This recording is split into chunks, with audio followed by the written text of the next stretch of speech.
Sampurasun. Kumaha dalaramang barudak patepang deui sareng Bapak Septian Rizky Subagja.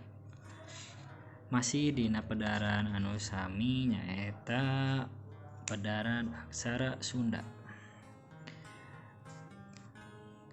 Dina materi anu sateu acana urang tos diajar ngeunaan rarangken anu perenahna di luhur, rarangken anu perenahna sajajar.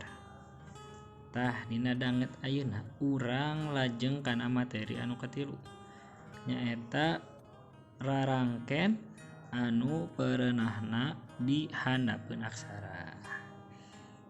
Mangga urang kawitan.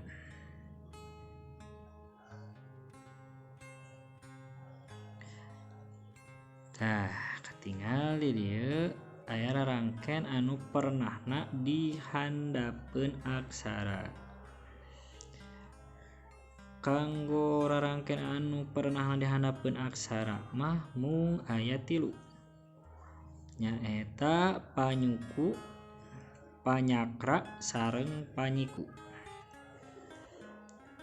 Urang kawitan tinu kahiji nyaeta rarangken panyuku.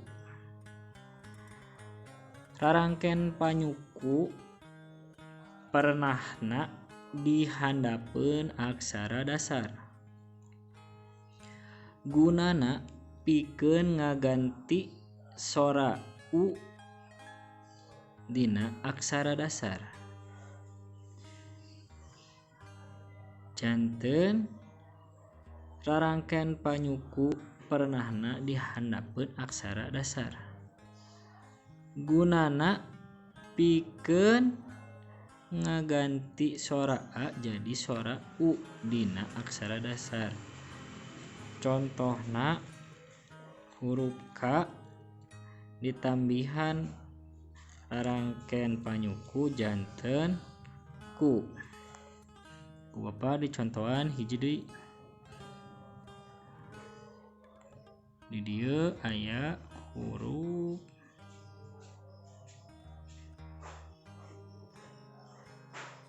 huruf sa. Huruf sa urang tambihan ku panyuku. Tos teu sa deui ayeuna janten su. Kitu contohna. Ayeuna urang lebet ka nu kadua nyaeta panyakra.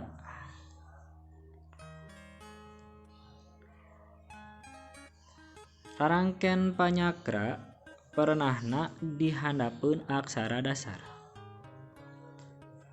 Gunana pikeun nambahan sora er dina tengah engang aksara dasar. Gunana pikeun nambahan sora er atawa r di tengah-tengah. Janten nu asalna contohna huruf K ditambihan ku panyakra janten kra sanes kar tapi kra KRA jadi kra. Ku Bapa tambihan deui contoh hiji deui dina huruf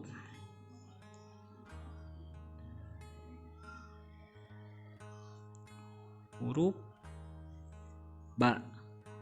Huruf ba urang tambihan ku panyakra.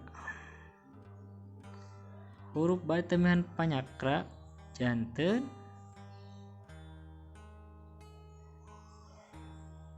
bra. Janten bra. Hartos urang lajengkeun deui ka nu katilu nyaeta panyiku.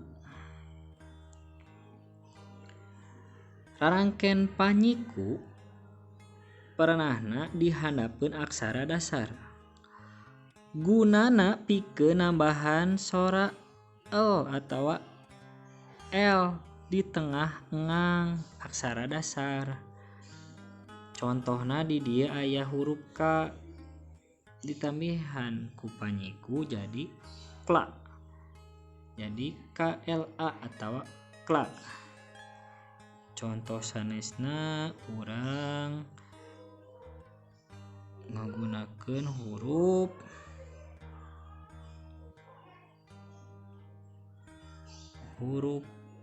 pa. Huruf pa nu asalna pa urang tambihan ku aksara ku rarangken panyiku. Janten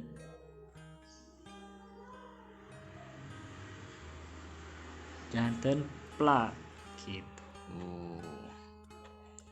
Eta kanggo rarangken nu peranana dihandapkeun aksara. Atos rengse kanggo rarangken sakitu panjang aya janten ayat 13 nu kahiji anu peranana di luhur nyata urang balik ke tukang urang tinggal deui anu peranana di luhur nyata aya panghulu ngarobah sora a jadi i, terus aya pamepet ngarobah sora a jadi e, terus aya paneuleung anu ngarobah sora a jadi e, kemudian aya panglayar ngarobah nambihan sora ditungtung aksara, terus aya panyecek nu nambihan sora eng di akhir aksara. Lajeng aya peranana sajajar aya 5 nyaeta paneleng ngarobah sora a jadi e, terus panolong ngarobah sora a jadi o, terus pamingkal nambihan sora y di tengah aksara, terus pangwisad nambihan sora h di tungtung aksara, terus aya pamaeh ngaleungitkeun sora vokal dina aksara.